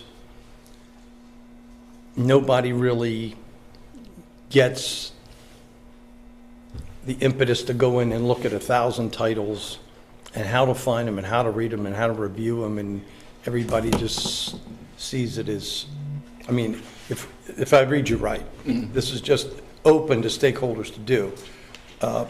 Everybody's going to say, well, I got Kiwanis tonight, nobody's going to get into it. And if we don't have a committee that's dedicated to this so that they kind of meet, they know where the review organizations are, they know how to kind of find the titles that are suspect this year or others are raising flags about. So you have a little bit more juice in this because it's a group like any other group, that has commonalities and division of labor and stuff like that so that they can get to it. But if we just say, they're all of them, if there's anything that bothers you, let us know, it's almost worthless because most of these titles are not going to be the names of X-rated movies. They're going to be pretty subtle things that are coming along. So then if I'm interpreting that right, the job of the 9 members of this committee is to read and evaluate every book that we purchase? No, I think it's to look that over and decide how they're going to chunk it out. Well, of the 9, then But it would be to go to review services and to see reviews and so forth, so that they take it upon themselves. that's a monumental task. It is, and I think the greatest challenge here will be to find 6, and that includes 3 people on the senior staff as well, who actually are going to be able to come up with a way to make that work. I agree, that would be a difficult task, and as I said, at the last meeting, part of my concern would be that if you take volunteers, then you're going to have 2 people that are going to be interested in that, and that it would be ones that don't want to get rid of anything, and those that want to get rid of everything. It's difficult for me to envision complete subjectivity with that. Well, and I don't think we're going to get complete subjectivity, but I think with the librarians developing the initial list, I'm going to go back to one of Cindy's points from earlier. If there's the knowledge that this group exists, maybe they won't be as freewheeling, I don't mean our librarians, but librarians in general, about just putting anything in there, or putting in books that we didn't even order, that we don't know what's there. So it's going to create an expectation among the librarians that this stuff is going to have to pass muster. So I think that the greater scrutiny will probably be done early on. And just like with the review policy, we'll probably wind up with less challenges in the long run, because the fact that each stakeholder, whether it's the senior staff, whether it's the parents, whether it's the school board at the end, whether it's the superintendent, the principals along the way, each one sees this thing as it's marching on down the parade and has a chance to make input. And that's when somebody could say, hey, did you hear about that title that does this? And somebody says, yeah, but there's a reason for that, and I think we should stand our ground. And so it invites that kind of dialogue. But I think the process itself will tamp down the kind of, I won't say extremism, but the kind of Right. subjectivity Well, that I comes to guess, the front. Another concern of mine would be, and this is somewhere on the periphery. I don't know if it's real or if it's just based on my experience that I'm concerned about this. And that would be, I guess that would be the optics of, and by that, it goes back to what you said. I mean, I agree that nobody is beyond being evaluated and being held to task for what they do. But I'm concerned about the optics of creating these committees in the message that sends not just to librarians, but to all our teachers. And whether that's real or not, how that's going to be interpreted, And I would say that the optics of isolating the parents out and then taking it back to a principal to select somebody is going to be even worse, because the teachers, the librarians understand they're part of a system in which there's oversight of everybody. But when we go to the citizens who are paying for this, and we go to the parents who have kids here, the optics is saying you're not important in this, or you're just not, I mean, we had somebody in here talk about, John and Judy's whatever, kind of putting down these people like they don't have a right to be doing this. I think the optics of that are much worse. One way to look at it. The other thing that concerns me about the committee as written in the policy is putting it on the senior staff, having 3 senior staff members. I think I think they have a ton on their plates already, and I worry that,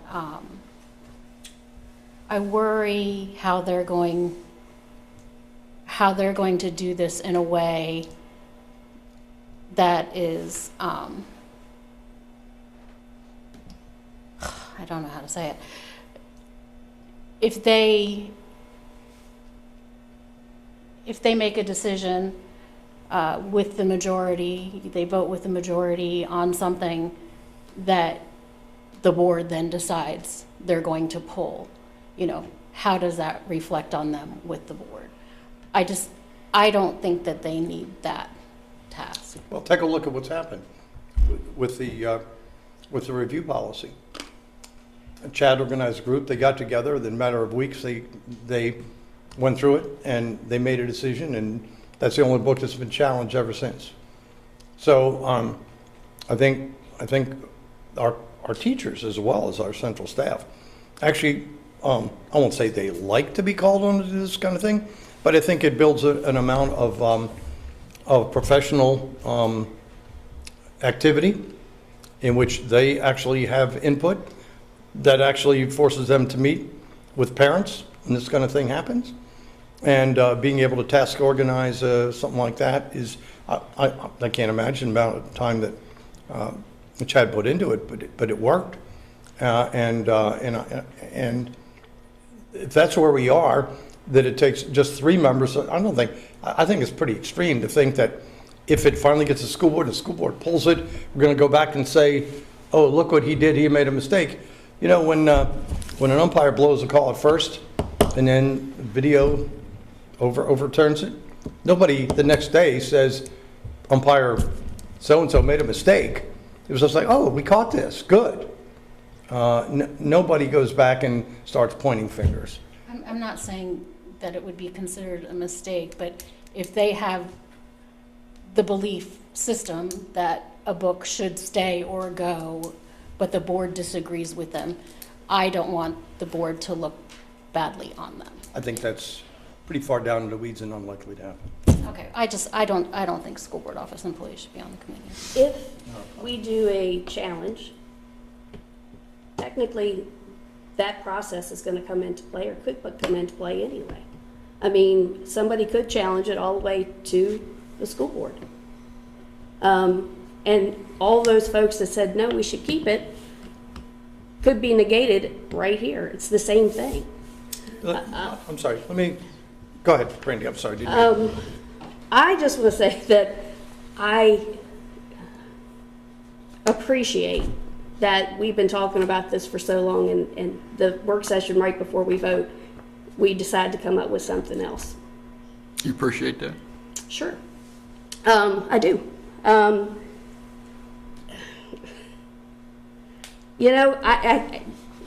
Andrew, respectfully, what this banks on is exactly no one looking at it. That's what it banks on. Parents not being involved. Parents going, well, until somebody comes home with drag queen's hips go swish, swish, swish in their 5-year-old's book bag, and all hell breaks loose. And then we deal with that social media outrage and stuff. And just so you know, that parent, she pulled her kids. She's homeschooling. That was enough. Drag queen's hips go swish, swish, swish was enough for her to pull them out. So, I'm sorry, I do want to, Andrew came up with this concept quite a bit ago. And this was something that, and I mean, I disagree with the point, but he was trying to come in with something that would create fill the gap. I understand. And I don't think it works, and he understands that. But I think it was certainly an honest and a straightforward attempt to try to round this out. My apologies. My apologies. My problem is that we've been discussing this. We've been talking about this. And line in, line out for months. And we continue to, and I would say that we probably should until we get it right. Now, we can vote on it, okay? And whether it passes or not, I don't know.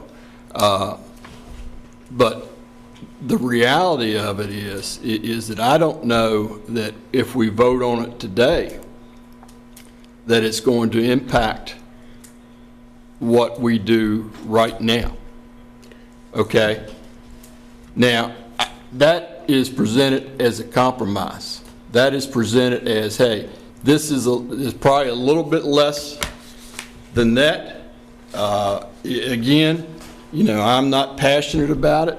And here's the thing, and you guys know this is the elephant in the room. I'm not going to be here. Marty's not going to be here. Cindy's not going to be here.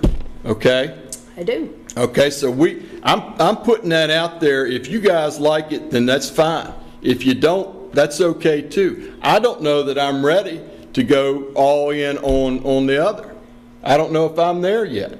I see some parts of it, but I'm not sure about all of it. All right, so I think that bottom line is that we need to make sure that our library is appropriate. We need to do it in a way that's respectful to our kids, our parents, and our teachers. Okay, and so that would be the criteria that I would hope that we would follow. And if we're having this conversation, I don't know that we all feel that we're there yet.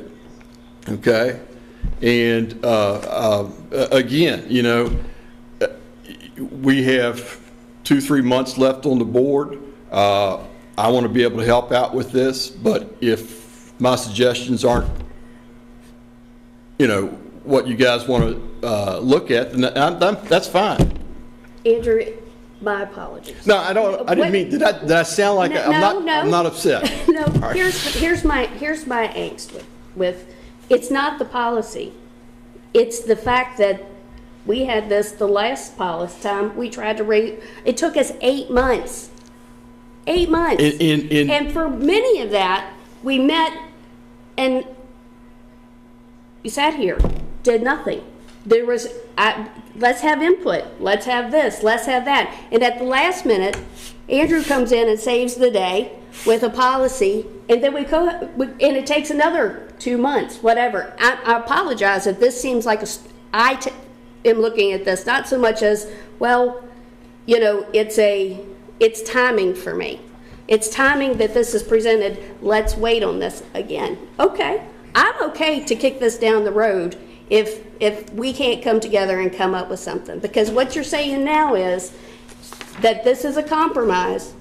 We can look at it, and if we don't agree with it, then we're going to have to merge something and work on it yet again. Or you're saying this is either or, and we're not going to be here to, we'll just vote it down, and you all can wait till January and put in what you want. That's something else as well. So I just want to know where we're at. If you're okay with this, then that gives us 2 weeks to look at it and say, okay, well, but then this has to go back up on the thing, and we have to have the whole process start over where the public has to look at it, because, that's where we were at last time. This didn't go up, so, we can't vote on it in October because it's not posted for anybody to view it. So we're kicking the can down the road. We could amend it, but Andrew floated this idea before. I told him, doesn't work for me. So I already know, how I feel about that particular point. To me, that's the linchpin. The linchpin of this is telling the parents, we want to hear what you have to say. That's the linchpin for me. And if we say, check out the list of 2,000 books that we got posted, that's not the answer. That's Barlow. So that's just the way I feel. I did want to respond. I don't think I answered your question, Cindy, but when we do these policy things and we run them through, I go to both the superintendent and the assistant superintendent, and I ask, and this is part of my Pentagon training, is this a policy that you could implement with your staff? I do not say you agree with it or disagree with it, but is this something that you can accomplish with your staff? And I have not put anything in front of you as the board that the superintendent hasn't said it's something that we could do. So I just want you to know, That was my concept in Pentagon. Whenever I went downrange and talked to the operators, I wanted to make sure they could do it if it became policy. And I feel that's a good thing for us to do as well. So, if there's ever anything in the staff feels that it's a showstopper or a problem for them, I am very, very happy to receive that feedback, and I think the superintendent knows that. So, anyway. Cal, you have any comments we haven't heard from you this evening? Yeah, I've been a little quiet. You all have done a lot of the talking, but I'm still kind of where I was previously. I think that we need a policy. I'd rather get out in front of the issue instead of waiting for it to become an issue. The speed, we've made a lot of tough decisions over the last 2 years as a board, and you look back on them. But the one thing I think we've really struggled at is the efficiency, and this is another example. It's frustrating, the speed of some of these things. Now I get it takes a lot of discussion and public input, but now for this to be getting down towards the end of the year again, and it's like Congress, it's snail speed. Definitely frustrating, but yeah, I'm in support of a policy to get out in front of the issues while still respecting the librarians. Yeah, and I think when you talk about speed, we could do it with speed. But I don't know that equates to efficiency. I'll be honest with you. 3 of you guys were elected in part because you wanted to make sure that parents had an adequate voice in education. Fair enough? Sure. Okay? Yep. That issue was not even on my mind when I ran for school board in 2019. It wasn't, I don't think it was on anybody's mind. So I completely understand and I get the need to include parents in all the processes, okay? I don't know, in my career, I've never thought that parents weren't, I guess is where I'm going. And there seems to be this narrative now that they're not. Again, I think it's more national than it is I think it's national as well as local, but I just want you to understand that. Well, I think that's a really good point, but then you ask, why is everybody engaged now? It's not because they said, oh yeah, we just like Youngkin and we're going to do what he says. It's that these things are happening. The things that Brandy's been reading to us and the things that Senator Kennedy's been bringing up and Senator Lee and what, the Marxist leader of the ALA who has $24 million to distribute this stuff, it's having its impact. And there are people around the country saying, gee, it shouldn't be. And then if it gets to, 8th grade girl, parent seeing what she comes home with, or some guy with some of the pictures we've seen in here, they're saying we never had to worry about this because it never happened. And now it's happening to us. And so I think it's not just the fact that it's the political idea du jour, it's the idea that it's actually on us. It's having an impact in our schools. It's having an impact on our parents. The parents of our kids who've decided to homeschool or take their kids to private school, it's having an impact on our school system. And it's not just because it was political, it's because this stuff is really happening. Mr. Chairman, to address something that Mr. Barlow just said, and I'm not doing this to start an argument, but Several of the things that Brandy read at our meetings are not in our libraries. Are They're not. around the country. I'm sorry, I'm Dennis. interrupting you. Go ahead, I'm sorry. Breathless was not in our libraries. Court of Mist and Fury was not in our libraries. Genderqueer was not in our libraries. You know, those photographs that were sent around by email, they're not in our libraries. So, yes, some of it's happening, and, you know, she mentioned Game of Thrones and something else. Yes, but so if we are going to, we need to be believed when we say these things. So, we need to be careful of what we say is in our system, because some of these things are Okay, not. so you will agree that these books have had their impact throughout the country and the state of Virginia? Not these books. Yes. Well, I don't know about those books, but like Spotsylvania had like about 100 books that were considered to be pretty offensive. And they're out there, and they've happened around the country. So don't we want to keep them from now, I think some of these probably were here, and now we don't know where they went. It looks like I don't think we have a good policy. Breathless was never. I'm not Okay. saying, I'm not talking about Cindy, which ones I were will be here. happy to pull 102 of those explicit materials and start reading. We can have reading hour or reading 10 minutes every time we come into this room. I don't think we need Wait that. a minute here. Now, yeah, we do, because, see, here's the thing. Genderqueer, I have the PO for it. It was in our libraries. It didn't get on our No, shelves it was because they the- realized what it was. Do you know that I caught that book? With a librarian. No, I didn't. It was before I came into office. I emailed Mrs. Shepherd. I can give you they pulled it before it had hit the books, because Miss Gibson hadn't looked at it. It had just come in, but it was showing in our inventory. It's how I found it.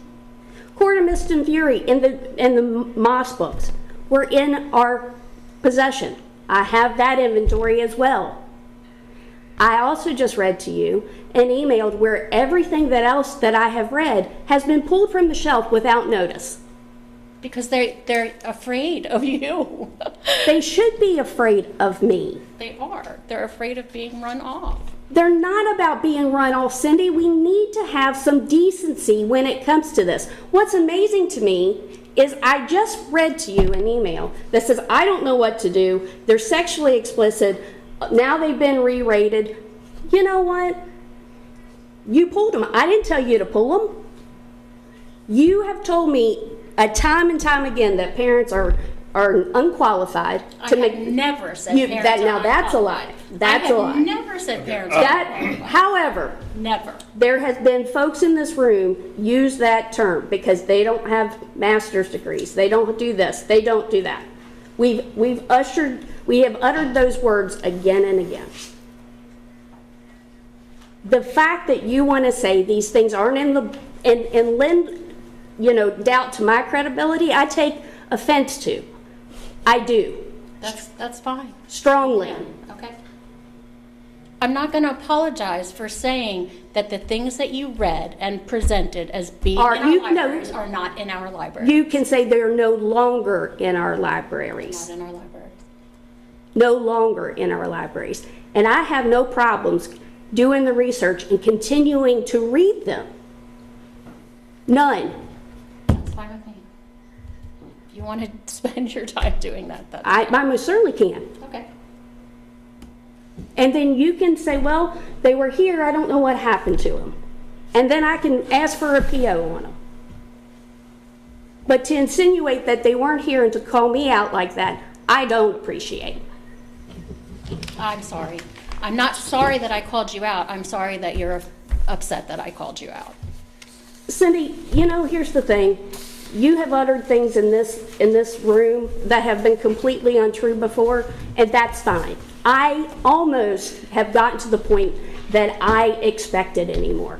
When you get to a point that you don't get exactly what you want. However, I was slightly offended because we've been talking about this. This could have slid into anybody's inbox in the last 2 months and said, hey, we'd like to bring this to the table and actually come up with something else. Can we discuss this? Can we do this? Can we do that? I mean, we didn't have a work session last month. Okay, I am going to read this and consider it.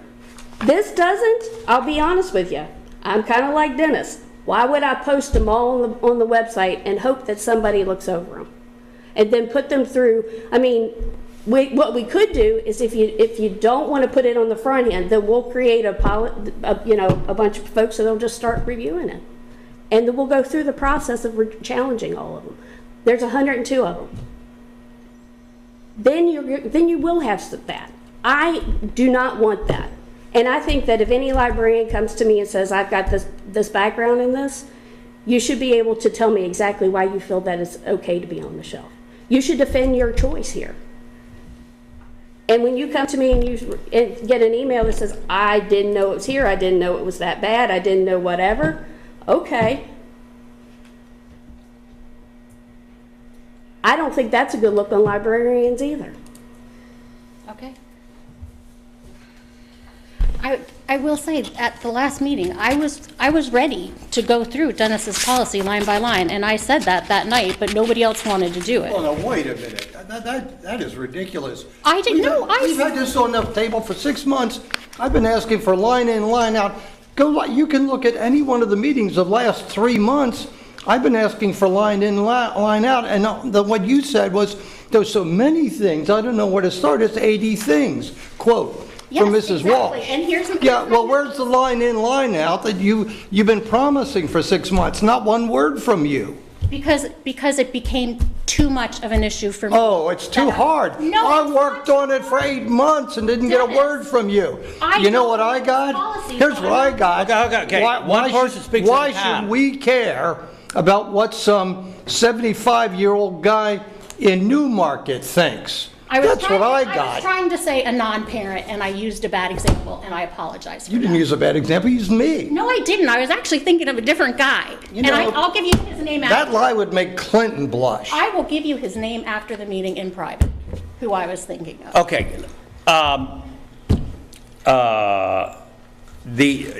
Andrew's document will be posted online tomorrow? No, there's no point in it. Excuse me? There's no point in it. Oh, okay, you do not want to be considered. Okay, so we got the policy that the policy committee has before us, and we will vote on it in October. It's on the action item, and I have a question, though, for Ms. Shepherd. I appreciate that you asked if we have this policy, can you implement it? Did you ask what kind of policy the superintendent would like to see? No. No? No. And I'll tell you, it's not our job to put that burden on her. She runs the operation. It is not fair for this organization to come and say, what kind of policy should we make that you'd like to see? I think it's fair to say, if this is a policy, could it be carried out? And there's a big distinction there. Okay. anyone else? I do have a mechanical question. I hope it's a mechanical question. So, Dave, if I wanted to take out those 2 lines that I talked about, could we make a decision to do that now so that it would be cleaner when we present it? Or do we have a problem with it not being enough time, and so be cleaner if we did an amendment at the evening of the board meeting? I think it's still a draft. I mean, you can change the draft up until you've said it in front of all of us. So does anybody have any objection? I mean, the only thing I would do at this point is request that you take out those middle 2 lines from that one. I think that's quick and easy. And unless somebody specifically requests that either a timeline be put in or the weeding be taken out, we'll leave that alone. And if we do have to deal with that, we'll deal with that in terms of amendments. Is it okay? Any other discussion on 2.2? We're going to 2.3, accreditation of 23-24 by Mr. Hensley and Ms. Proctor.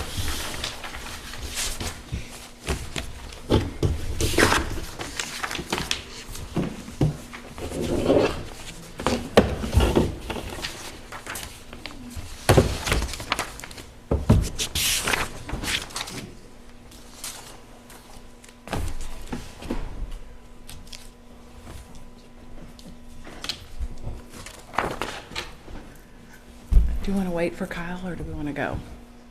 Go. Got it. Okay, so we're going to talk about our accreditation and where we're at. So we're going to talk about our accreditation status. We're going to talk about where the VDOE has us, and we're going to do an overview of all of our performance. All right.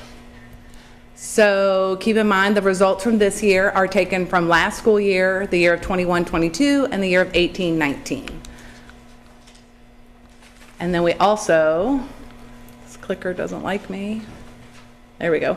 We also will use growth assessments as part of our accreditation for grades 3 through 8. Keep in mind that means high school doesn't have any growth indicators counted into their scores.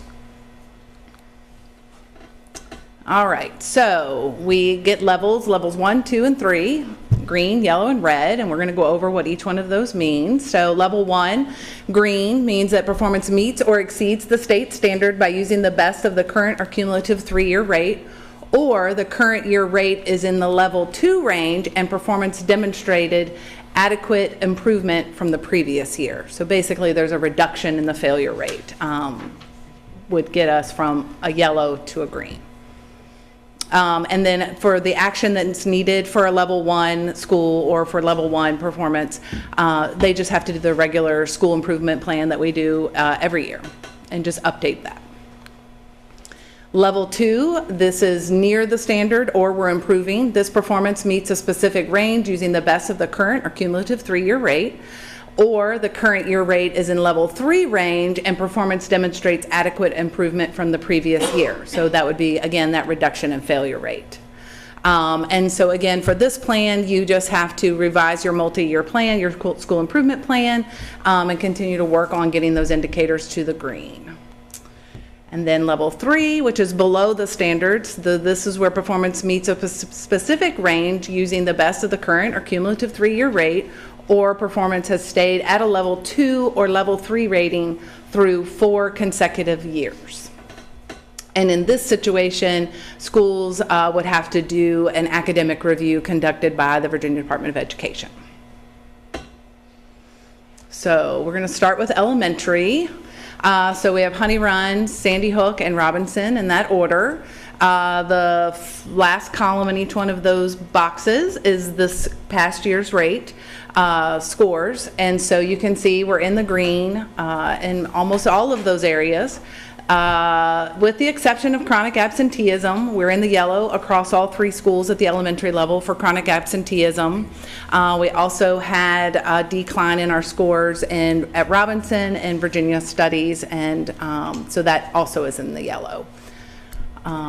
We also continue to struggle in the area of students with disabilities and that subcategory in reading in all 3 schools, and then math at Honey Run and at W.W. Robinson. So I'm going to do the middle school and high school. If you look at the middle schools here, for the 22-23, we had several schools that met it in English and math. We have 1 school that did not meet. Obviously, Peter Muhlenberg, you'll see later, because there are 2 areas in which they are falling short in English and science, that they'll be accredited. We're anticipating they'll remain in accreditation, because these are preliminary numbers, accredited with warning, basically. So, and you'll see the same thing as what Jennifer was talking about. Students with disabilities tends to be an area of focus that we need to work on. But we do notice that when we are struggling in the overall category, most of our subgroup is struggling, which means it is a core academic issue that we've been working on. And I'll be able to show you that in a little bit in a slide here a little bit later, where we make some gains in core and then we kind of settle and don't move, and we have to identify again and move.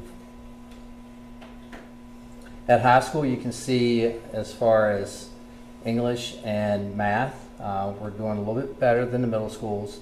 The one thing that I didn't say on the last slide I should have is that some of those colors aren't, and the numbers aren't totally yellow, and the green is not like a really bright green, and that's because they met that R10 or met it by the average to stay at that level 1 status. So at both our middle school and high school, we recognize that we need to do work in history and science. We started that this past summer. We started meeting with our science and history teachers and working on creating common curriculum, common materials that the teachers can use. The other thing that you'll notice is that the chronic absenteeism. That is something that has caught us, and we're anticipating Strasburg to be accredited with warning because of conditions, with conditions because of chronic absenteeism. The college and career civic readiness, you'll notice that that is coming into play this year where it wasn't counting against us before. This year it's actually in play, and you can see that Mountain View is good right now. Strasburg High School is nearing it. You have to have an 85, and Central is at 78. In order to reach that, you have to have student body that either take AP dual enroll courses that they're meeting, that they're CTE finisher with a credential, or their work-based learning experiences are completed, or a service learning experience is completed. One thing that has caught us is that the state made a little change last year during the year that it has to be within that year, so we're adjusting to that change of the state. So let's look at all the pass rate of all the students, reading, math, science, history. I know it's kind of a busy graph. Starting on the left-hand side, you'll notice in 2020 to 21, we made a gain. So did the state in blue. But from 21 to 22, we remained stagnant, as did the state. So we didn't lose ground, but we didn't gain ground. So we're obviously not happy with those results. We want to get better every time. Math is the next in. At 2021, you can see that we made a huge jump in math and met equal with the state. And then this past year, we actually went 1 percentage point above the state, so we continued to climb. And I have some numbers at the end that's pretty interesting with our gains. Science, you can see that was low in 2021. It's going up, but it's not anywhere near where we need to be, and we know that, and it's something that we're currently working on. At the middle school, we are actively working in groups, but we're also coming together now once a month and providing teachers a PD opportunity to work once a month also on their curriculum and their assessments. So history, we've remained stagnant across the board, just as the state has. So it's about going in and seeing where are we not performing and where do we need to make sure that we make changes in our curriculum to move forward. Writing at the 8th grade has not been really good, and that's obvious in our numbers. But you can see that from 21-22, we did make a good jump. Nowhere near where we wanted to go, but we improved more than what the state did. The state actually declined during that time while we gained. So let's think about the SOL test overall. So when you think about Shenandoah County, this is back to 2015. Last year we were really excited because our rank in the 132 divisions, we were 85th. This year we're 74th. That's a huge win for us. And if you can see that this ranking in 2023, it's been about 10 years that we've been close to this level. So we have been making ground, we're steadily improving. We know that some of our growth is not as fast as what we want, and that's why we're focused on specific areas, specific content. So if you look at all the content, this is a lot of numbers, but I wanted you to be able to see from 2011 to 2023 where we rank in those 132 divisions across reading, writing, history, math, and science. On the far right-hand side, it's in green for 2023. What's in green is where we improved over our previous year. If it's white, we stayed the same. If it's red, we decreased, whether one position or multiple. As you can see, history is an area that we need to focus on because we did decrease. We know the science is an area too because we're ranking a little bit higher, but it's a positive that we are constantly moving in the right direction, and we contribute that to our teachers, the hard work that they put in every day. Our teachers work really hard. Oh, and the other thing I want to say with this. So what's interesting about this that you don't see, and I was looking at the numbers, looking up our division, we were top 10% rank change in the state. So the rank change that we made in our state, we were in the top 10 divisions that did that made the best change. We were the top, our division was the top 18% in school improvement in the state. So our improvement was in the top 18%. Our algebra achievement was in the top 6% of the state. And then our 6th grade, which is improved in math, was in the top 20th percent. So base algebra and 6th grade since 2011, that's the best that we've been. So we're making strides in the right area as we move forward. And I think sometimes that gets lost in the data when we look at the colors and the numbers, that we don't really see the growth that's really happening because our teachers are doing great jobs moving kids where they need to go. So what does this mean for us? So as you can see, all of our schools are going to be accredited. Peter Muhlenberg and Strasburg High School is going to be accredited with conditions. So our schools will be accredited. We have 2 schools, and Strasburg High School is the chronic absenteeism, is what theirs is in, and Peter Muhlenberg is focused on reading, the English, and the science. Questions? I know there's a lot of numbers, colors. And history is a part of the SOLs, those scores, they are a part of the accreditation process, Not for the state. not for the state. But we still measure it. We still measure Because it's important that our students do well in history. So I guess my question is what is it that has caused us to be there in history? Is it a lack of, and how do we improve it? I mean, is it a lack of going, well, I can teach what I want because it's not part of the accreditation process? Is it, not teaching to the standard? Is it our curriculum? What is it that we need to look at to improve? It's a combination of a lot of things, a combination of everything that you kind of said right there. But the big thing on making the growth is really, and what we've really focused on, is really looking at the curriculum, what the state expects us to teach and what they're assessing and what the students have to do with that material, and making sure that our curriculum, our materials are aligned, and we're asking the students to do those things at the same rigor that the state's asking us to do it. So that's where we're working on teachers that, like for example, we had a teacher that had around an 85% pass rate in history. We've captured all of her curriculum in this work into folders that every teacher now has access to that in our division. So we're capturing things that we know that work really well. And we're also right now in the process, as we move forwards for the next 5 months, we're going to be looking at common assessments so that we have common assessments that teachers are giving so that we can, if we make a change, then we look for an impact of that change. But if everybody's doing something different and we make a change, we're not really sure what works. So commonality of things helps in that process. Are we at any point when we review teachers' performances and things of that nature, what their past, especially our history, are we having those conversations at any point to say, your pass rate on your SOLs have been trending here. What can we do to help to get you to here? Or, having those active conversations.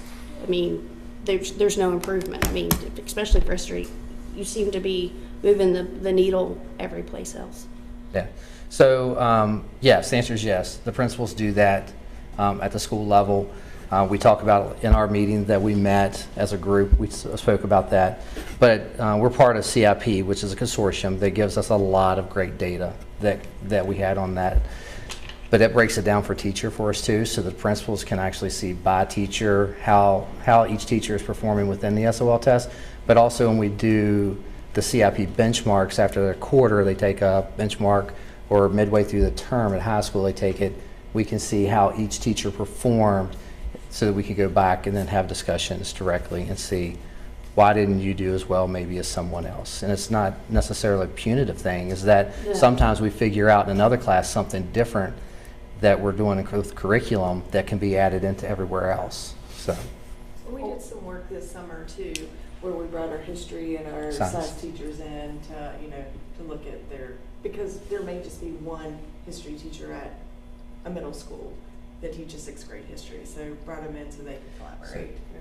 And one of our big initiatives there is that, especially at the middle school, as you mentioned, is that because you have one teacher, that's why we're doing half-day PD day, that we're getting a sub for them so that they can get together and be able to talk about their curriculum, what's working, what's not working, and also be able to work on assessments also and have discussion where they may not have that peer within their building.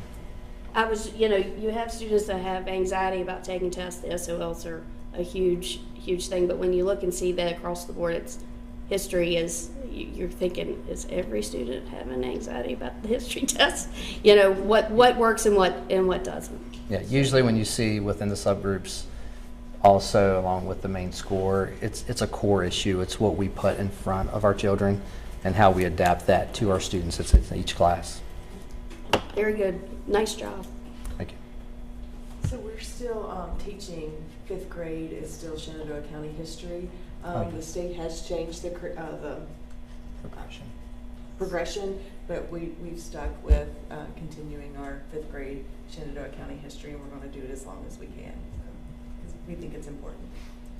Is 4th grade generally Virginia history? Virginia, It is, yes, Virginia Studies.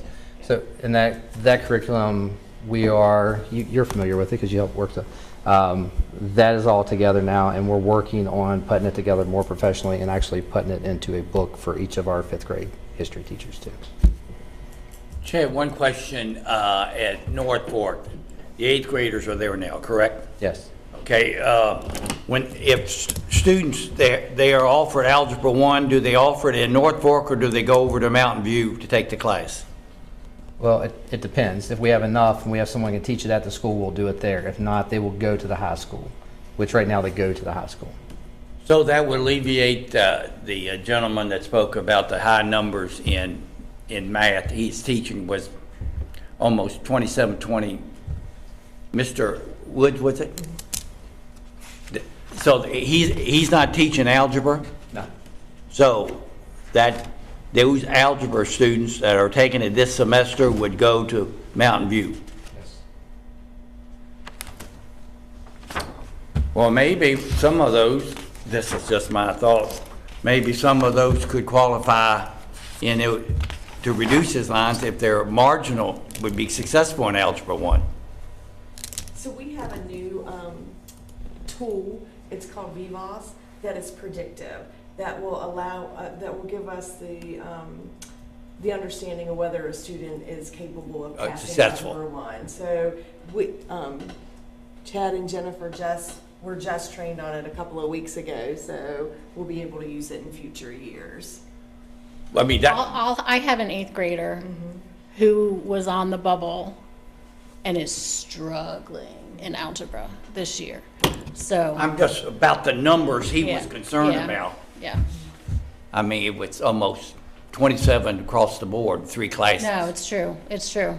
Anyway, I just an idea. With the right teacher, you can teach them anything. Okay, any other more questions for Ms. Proctor or Mr. Hensley? Okay, going on to 2.4, the CARES Fund. Ms. Proctor, you're up again.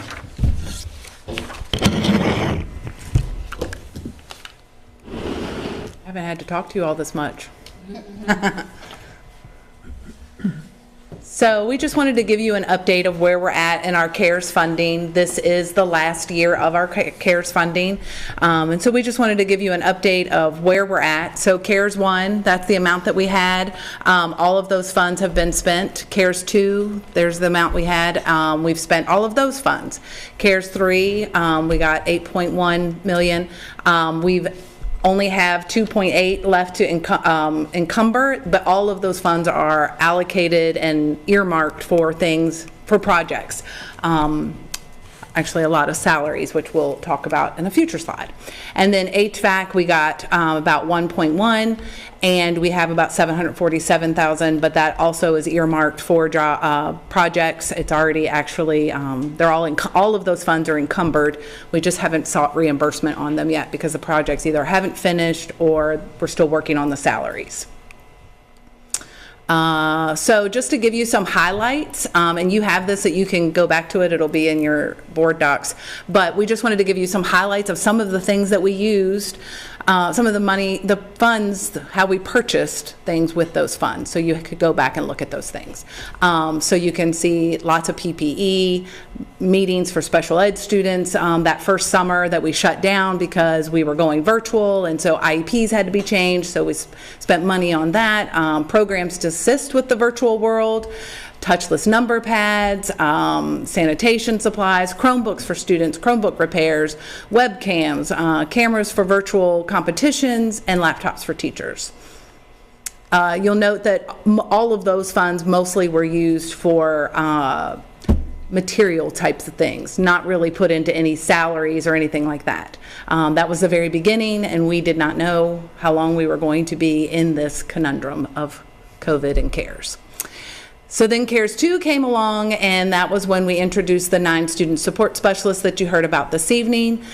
We changed our nurse coordinator from part-time to full-time.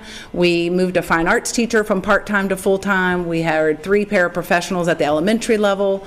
We used a large sum of money to revamp our summer school and to offer also incentives for our summer school teachers at that point because teachers were feeling really burned out, and we wanted to incentivize folks to help us out in the summer. We also used it for fuel. So that summer was also the first summer that we went to door-to-door pickup for summer school. We used to have like group stops, and so we moved that to incentivize kids to come to summer school as well.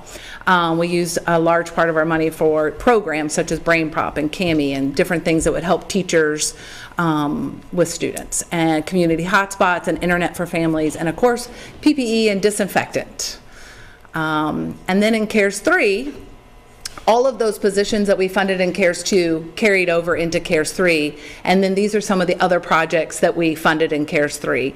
You'll notice lots of HVAC projects there. We purchased 9 buses, and then also helped support the outdoor learning space that happened at Mountain View High School that got opened up this year, and if you haven't had an opportunity to see it, you should really check it out. It's a great opportunity for our special needs kids at Mountain View, and actually the kids from Honey Run also walk over, and I believe maybe even North Fork as well. They walk over and use that space as well. So ribbon cutting on that is November the 1st. Yes. At 10 o'clock at Mountain View High School. Yes. And then HVAC, these are also the projects that are currently being worked on or have already been completed. But again, lots of projects that, had we not had these CARES funds, I'm not sure how we would have gotten some of these done. So we've been able to make a lot of great strides in some of our HVAC issues in the division, but it seems like we still turn around and have others. So that was our HVAC, and that's it. Do you have any questions? Do you think Questions? spending that kind of money would go so quickly? I'm sorry, what? I said, did you think spending that kind of money would go so quickly? No, but I'm glad that it did. It's a lot of paperwork. But yeah. Any other questions? If not, adjourn the meeting at 8:19. Much plus or minus.